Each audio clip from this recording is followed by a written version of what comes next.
تعجب کے سیغے قرآن نے ایک تیسرے کا تعارف کروایا، وما ادراک ما القارعہ وما ادراک ما الحاقہ وما ادراک ما یوم الدین وما ادراک ما سقر وما ادراک ما الطارق وما ادراک ما ہی نار حامیہ وما ادراک ما الحطمہ۔ یہ قرآن نے اس کا تعارف کروایا ہے۔ تو حضرت عمر کہنے لگے بھائی بڑا شاعر ہے، تو میرے نبی نے کہا وما هو بشاعر قلیلا ما تؤمنون۔ تو عمر کہنے لگے بھائی بڑا جادوگر اتنے دور سے میری بات کو سنا۔ تو میرے نبی نے اگلی آیت پڑھی ولا بقول کاہن، یہ جادوگر بھی نہیں ہے، یہ رسول ہے، محمد ہے، احمد ہے، طٰہٰ ہے، یاسین ہے، ابو القاسم ہے، یہ فاتح ہے، یہ خاتم ہے، یہ ماہی ہے، یہ حاشر ہے، یہ عاقب ہے، یہ مزمل ہے، یہ مدثر ہے، یہ شاہد ہے، یہ مبشر ہے، یہ نذیر ہے، یہ داعی الی اللہ ہے، یہ سراج منیر ہے، یہ رحمت للعالمین ہے۔ یہ شاعر نہیں ہے، ساحر نہیں ہے۔ اس فضا میں میرے اللہ نے کلام کو اتارا اپنے نبی پر۔ یہ پیغام حق ہے، انہو لقول فاصل، یہ فیصلہ کن ہے، قولہ الحق، پیغام حق، قول فاصل، فیصلہ کن، وتمت کلمت ربک صدقا وعدلا، ہر چیز میں کامل اکمل مکمل، لا مبدل الکلمات ہے، نہیں کوئی اسے بدل سکتا، لا تبدیل، نہ بدلے گا نہ بدل سکتا ہے۔ ہاں اللہ نے اپنے حبیب کو چنا کائنات میں سے، تو جس کو عالی شان نبوت دی تو اس کو ایک امت دینی تھی جو اس کے بعد اس کی جگہ کھڑے ہو کر اس کے پیغام کو سینے سے لگا سکے، اسے عالم میں پہنچا سکے، پھیلا سکے، اس میں زیر زبر کی کمی نہ آنے دے، اور اسے سینے سے بھی لگائے اور اسے انسانیت تک بھی پہنچائے۔ تو میرے اللہ نے ساری کائنات کے قلوب کو دیکھا، اس میں جو سب سے بہترین قلوب تھے ان کو اللہ کے نبی کا صحابی بنایا، پھر ان سب کے قلوب کو دیکھا جو ان میں سب سے بہترین تھے، ان میں سے 4 کو چن کر اللہ کے نبی کا خاص الخاص بنایا، اور انہیں اللہ نے وہ اعزاز بخشا جو رہتی دنیا تک آج تک کسی کو نہ ملا۔ نبی تو ایک الگ قصہ ہے، نبیوں کے بعد یہ پہلی قوم ہے 1.25 لاکھ اہل ایمان جنہیں اللہ نے ان کی زندگی میں کہا وَكُلًّا وَعَدَ اللَّهُ الْحُسْنَى، اے میرے نبی میرا وعدہ ہے تیرے تمام صحابہ کے لیے جنت ہے۔ ہاں درجے برابر نہیں ہیں، کوئی بڑے ہیں کوئی چھوٹے ہیں، لا يستوي منكم من انفق من قبل الفتح وقاتل، جو صلح حدیبیہ یا فتح مکہ اس سے پہلے جو ایمان لائے، جان مال لگائی اور جہاد کیا وہ، اور جو بعد میں ہیں، یہ برابر نہیں ہے، یہ برابر نہیں ہے۔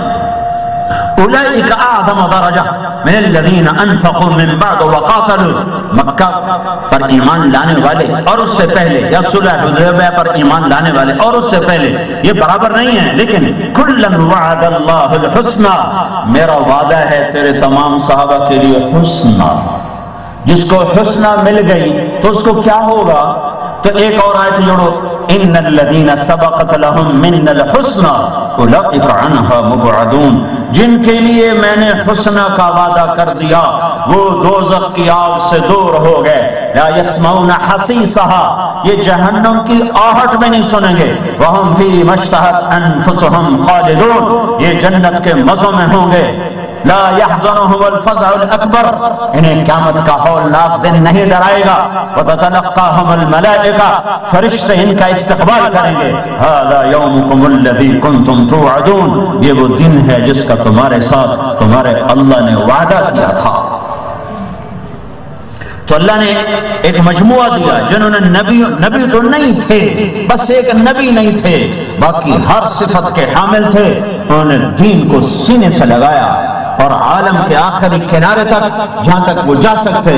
عقبہ بن نافع رضی اللہ تعالی عنہ بحر اوقیانوس کے کنارے پر پہنچے تو بے اختیار گھوڑا سمندر میں ڈال دیا، جب موجوں نے گھوڑے کو بڑھنے سے روک دیا تلوار نکالی اور یوں بلند کہ اے اللہ تو گواہ ہے میں تیرے پیغام کو پہنچانے کے لیے آخری کنارے کی نیت کر کے نکلا تھا، اگر یہ سمندر میرے درمیان میں حائل نہ ہوتا تو میں تیرے پیغام کو آخری کنارے تک پہنچا تھا۔ ایک ایسا طبقہ میرے نبی کے ہاتھوں تیار ہوا جنہیں اللہ کے پیغام کو آگے پہنچانا گھر رہنے سے زیادہ محبوب تھا، گھر رہنے سے زیادہ عزیز تھا۔ ہاں وہ قرآن کے حامل امت بنائی، امت۔ موسیٰ علیہ السلام آگئے سمندر کے کنارے، 40 سال کی رفاقت ہے، 40 سال، 2 نبی بنی اسرائیل کے ایک آگے ایک پیچھے تربیت کر رہے ہیں، 40 سال گزر گئے اور ہر معجزہ آنکھوں سے دیکھا۔ فَأَلْقَى عَصَاهُ ڈال فَإِذَا هِيَ حَيَّةٌ ہو گیا، سام بنا۔ أَدْخِلْ يَدَكَ فِي جَيْبِكَ تَخْرُجْ بَيْضَاءَ ہاتھ نورانی، پھر بے شمار معجزے آنکھوں سے دیکھ رہے ہیں موسیٰ علیہ السلام کی امت۔ اور جب آگے سمندر اور پیچھے فرعون، تو قال اصحاب موسیٰ انا لمدرکون۔ عجب جملہ ہے، ہماری زبان میں اس کا ترجمہ بنے گا موسیٰ ہمیں تو پہلی شک تھا تو ہمیں مروائے گا، آج مروا دیا کہ نہیں مروا دیا؟ اگوں سمندر پچھو فرعون ان کی دے جا دیے، ان کو موسیٰ علیہ السلام کی کوئی فکر نہیں، ہارون علیہ السلام کی کوئی فکر نہیں۔ انا لمدرکون پہلے ہی پتا تھا تو مروائے گا، مروا دیا کہ نہیں مروا؟ انا اور لام اور مدرکون مروا دیا نا ہمیں، ان کو خیال تک نہیں ہے کہ موسیٰ آپ کا کیا بنے گا، تو ساڑھی جان بچا تو باویں مرتے باویں جی۔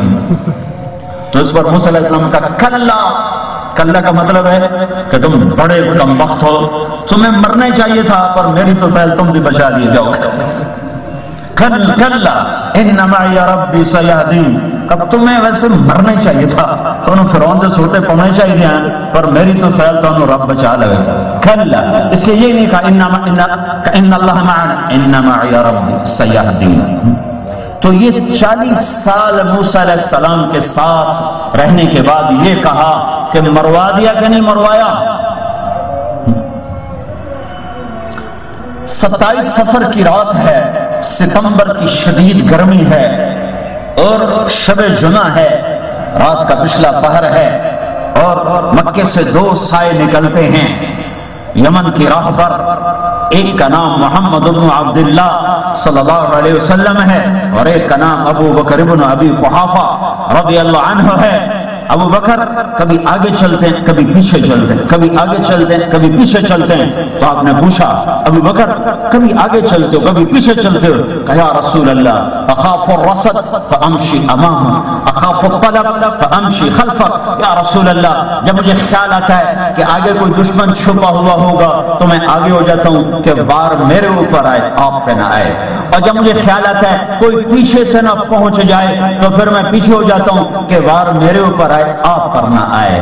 اب یہ 2 موازنے آپ کو بتا رہا ہوں، ادھر 13 سال رفاقت ہے ادھر 40 سال رفاقت۔ جب جبل ثور پر پہنچے تو اللہ کے نبی پنجوں پر چلتے گئے، پنجوں پر تو ساری انگلیاں زخمی ہو گئی، خون رسنے لگا۔ جب چڑھنے کا وقت ہے تو آپ تھوڑا سا چڑھے اور اس کے بعد نہیں چڑھ سکے، پاؤں زخمی۔ تو ابو بکر رضی اللہ عنہ نے آپ کو کندھے پر بٹھایا اور سارا پہاڑ اوپر چڑھ کے گئے، آپ کو اندر نہیں جانے دیا، باہر بٹھایا اور سوراخ بند کیے پتھروں سے، پھر بھی سوراخ باقی تھے، پگڑی اتاری اس کو پھاڑ کے بند کیے، پھر بھی باقی تھے، کرتا اتار دیا، اس سے سوراخ بند کیے، ایک باقی رہ گیا جس میں وہ سانپ تھا، اس پر اپنی ایڑی کو رکھا۔ علماء نے لکھا ہے وہ جو سانپ ڈس رہا تھا نا وہ اپنے اس فطرت کی وجہ سے نہیں ڈس رہا تھا، وہ یہ احتجاج کر رہا تھا مجھے۔ For more videos just click on hazrocity.com.